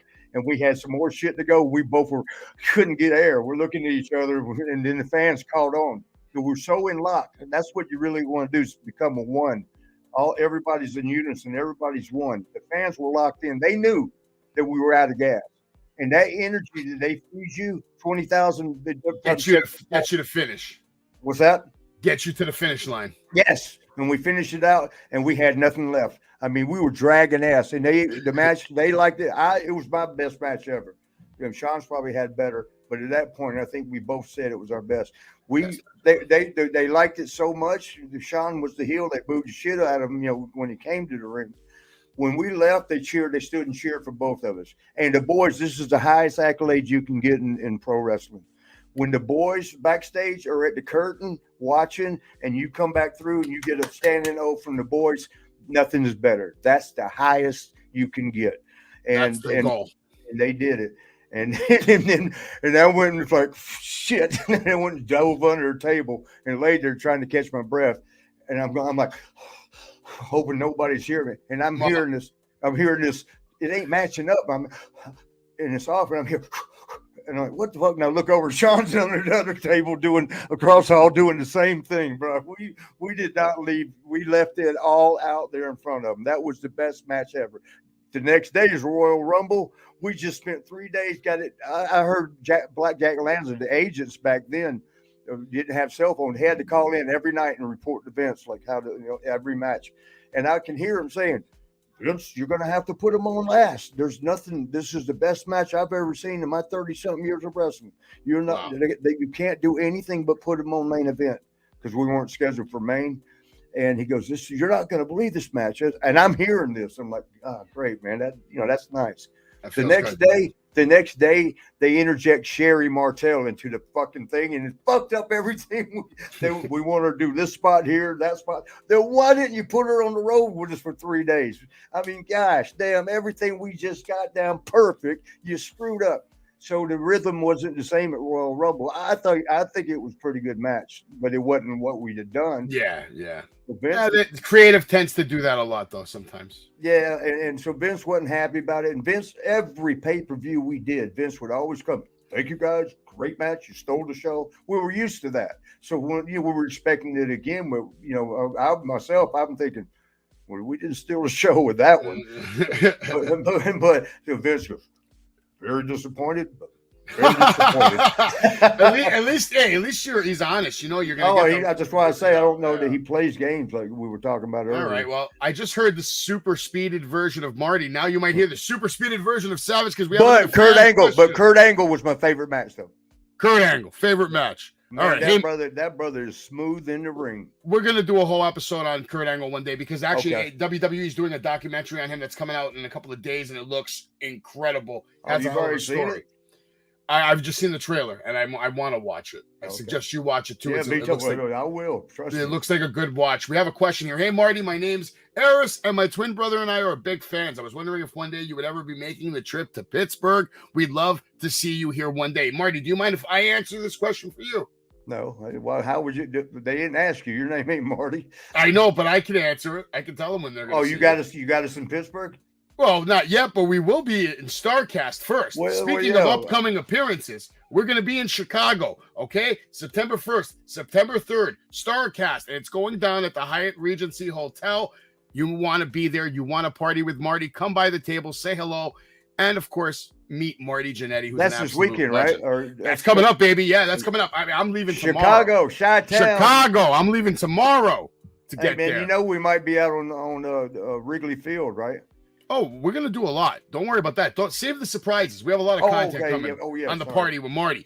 Also, Marty Jannetty will be, and this goes out to Eris. I know this isn't Pittsburgh, but it's not far. It's Pennsylvania. Legends Fan Fest. Marty Jannetty will be at the Legends Fan Fest, okay? Historic Hamburg Field House. I'm sure you are very familiar with the Hamburg Field House. It's legendary. It's where Roddy Piper basically smashed Jimmy Snuka with a coconut, if you remember. Yes, sir, and that's Allegheny.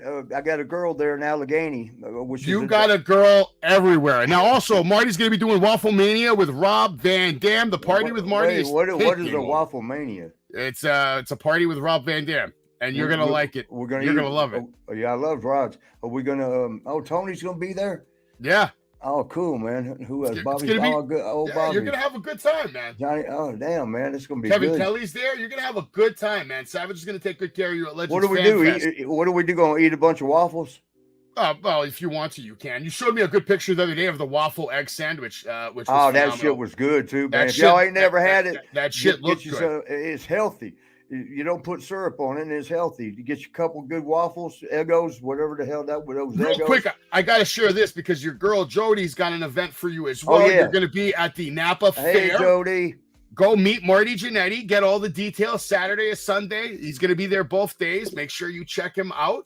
And also, Marty Jannetty, who's always busy now, because that's what Marty Jannetty's life is all about now. It's about staying busy and meeting the fans and giving back to the wrestling community. He will be at 90s Wrestling Con, Rockaway Mall, New Jersey, September 30th. So, Marty, you got a busy calendar the month of September.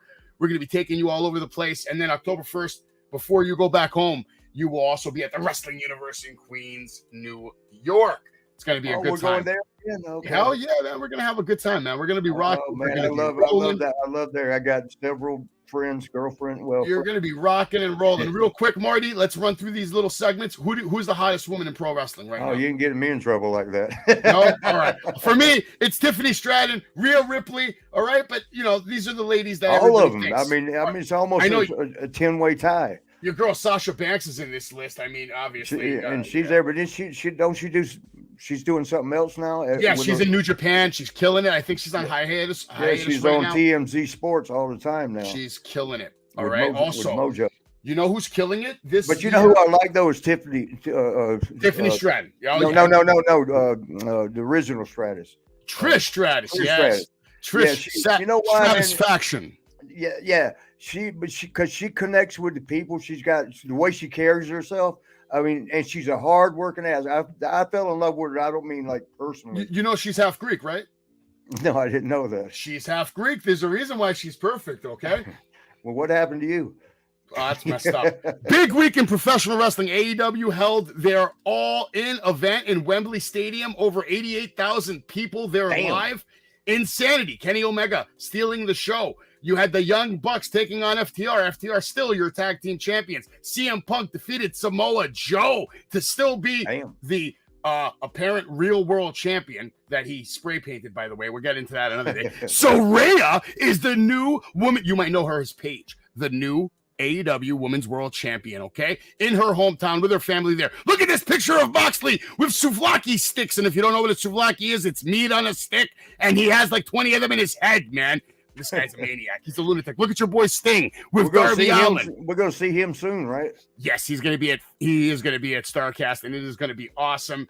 Can't wait to see him. A lot of action. The Acclaimed beat the House of Black. They're the new Trios Tag Team Champions. And look at this guy here, the AEW World Champion, Maxwell Jacob Friedman, retaining his title against Adam Cole. And like good sportsmen, this is how they ended the show. Not only are they in the main event, but they became Tag Team Champions of Ring of Honor in the same night. Very historic night for All Elite Wrestling, Marty. And Monday Night Raw was pretty cool. See them braids right there on her head, right there on the side?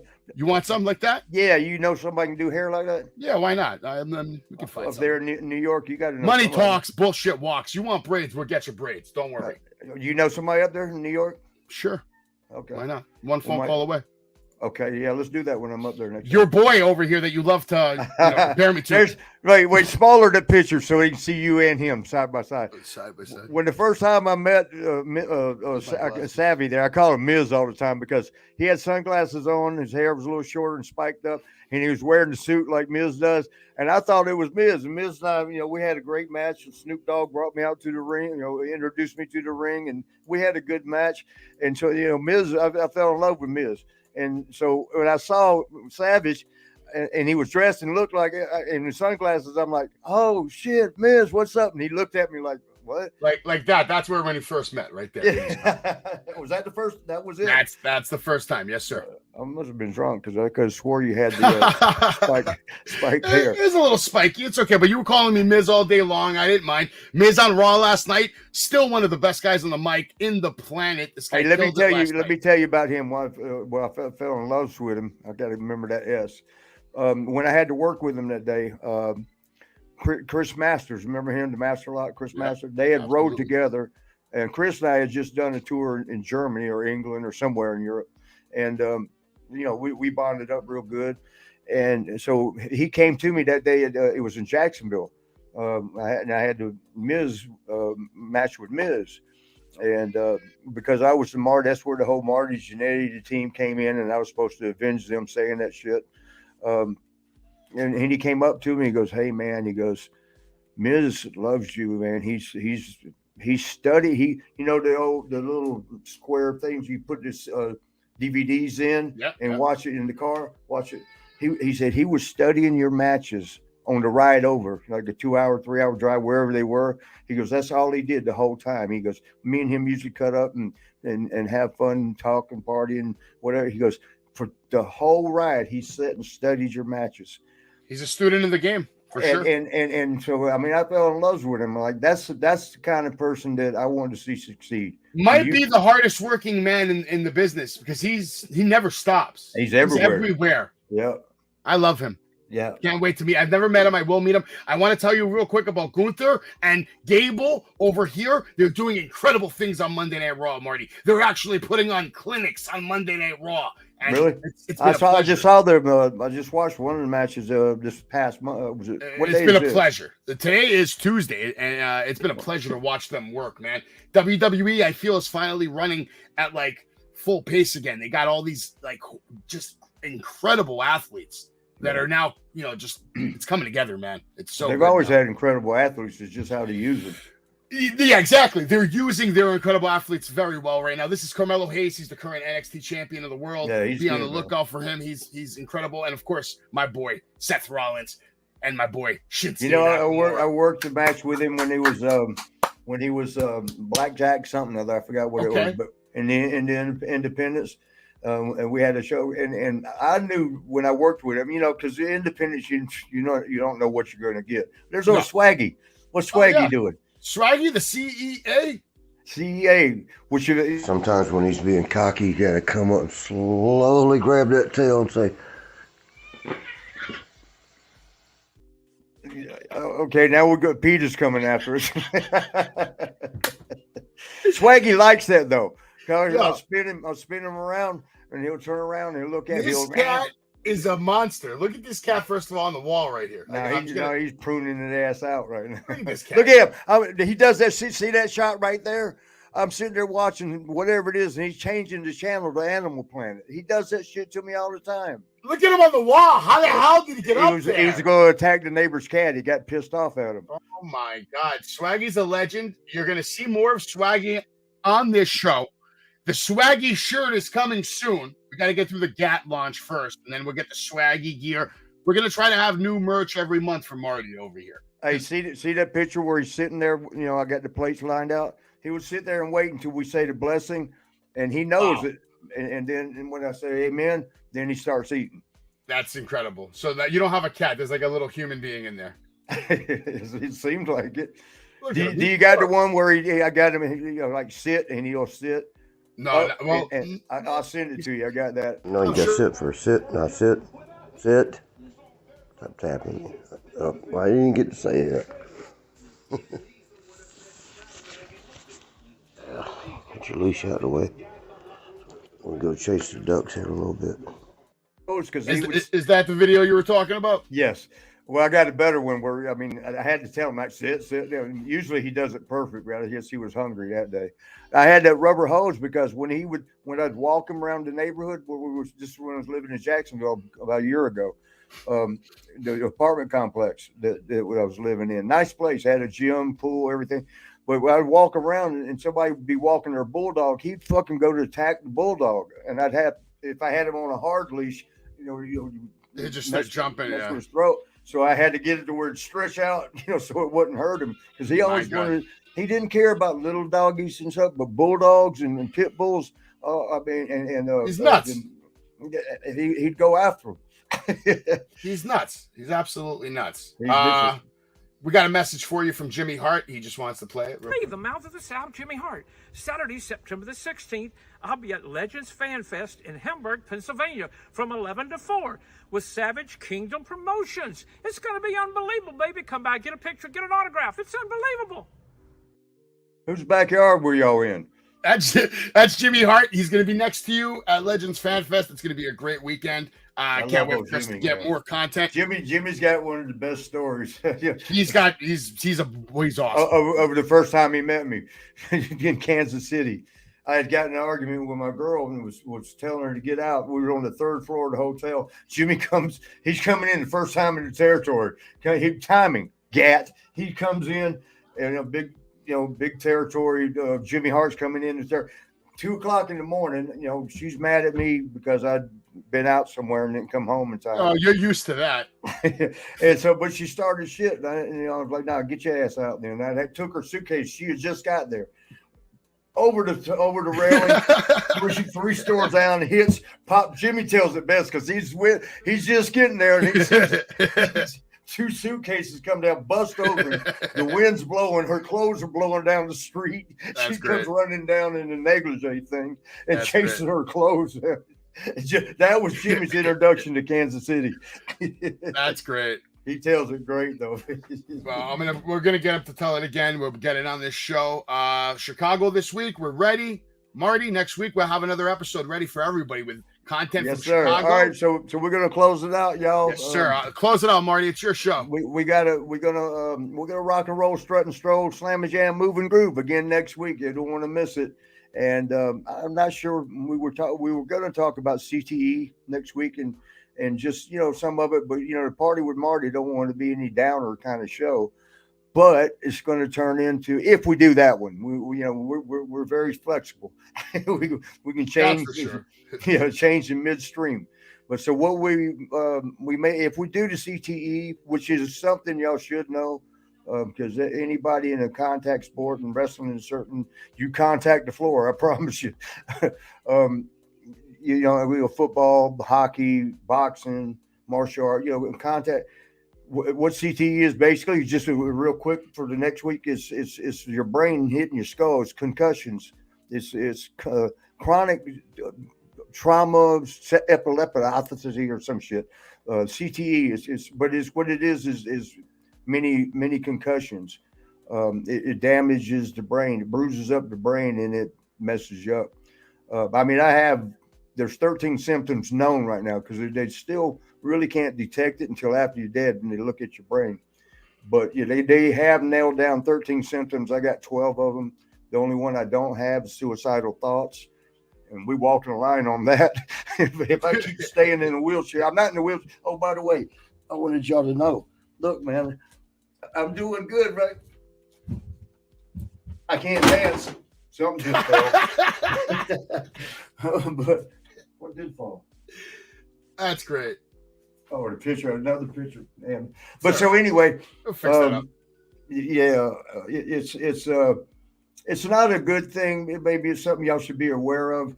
And we'll brief it out like that, maybe just very little detail. But what it does is brain damage, and it really messes up your memory. And I'm hearing some of my guys, even Shane Douglas, and that Karen girl, she's definitely got it, and she ain't never even taken a bump. but so many of the guys will tell stories that I know because I was there, I was part of it, and they'll tell it, and it's like I'm like, what the fuck? That's not at all what happened. It's like what their brain will remember one story and another story and another, and it puts them all together as one.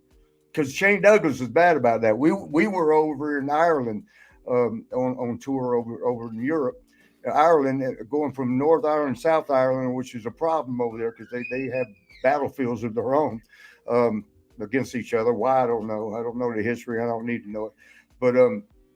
But when you go through the borderlines, you got to be careful. Shane's telling our driver, you're telling the stories, some stories about me and Shane, the stuff, because we did a lot of fun stuff, especially when it came to ribbing, playing jokes and shit. And so, man, this is way over an hour. Rhode Island. But anyway, Shane's not the only one. I've heard Dutch Mantel do it. I heard Jimmy Cornette, who I love to death, do it. I've heard so many of the guys. Kevin Nash even. Kevin Nash talked about where Scott beat me up in the dressing room while I was asleep in Kansas City. But he said, well, they were in Minneapolis. You don't even know, man. Why you tell a story you don't even know? I'll see Kevin coming up. We're gonna get the that shit happens every day. You're gonna see him in 90s Con. He's gonna be at 90s Con, so you'll definitely see him in September. Yeah, I gotta come. I don't want to walk up on him because you got a lot of shit. I mean? He's a big boy too, man. He's been through a lot too. He lost his son this year. So yeah, I know. Shout out to him. Sorry about that. Rest in peace for his son. My prayers out to his family as well, Marty. Yeah, definitely. I mean, Kevin's that's a rough one. Yeah, yes, he is. Yes, we're going to see him in 90s Con. Anyway, let's close it out, and we will see y'all next week right here, same damn station, same damn time. Same damn crash in India.